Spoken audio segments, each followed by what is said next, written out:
Напоминаю, на ресталище у нас Бузов Антон, Белый Крест, город Москва и Маркус, боевое наследие, Селигос. Бойцы готовы? Бой! Да, действительно, бой, да. Ошибся. Но это ничего не отменяет.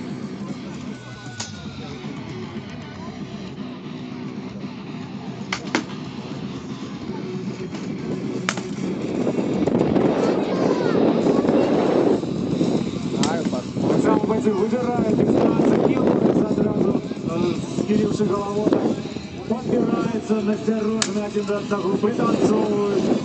Але пока что эффективных ударов, як на мой погляд, не было.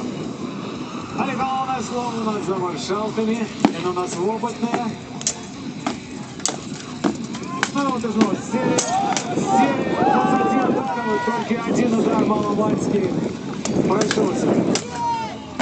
Маркуса.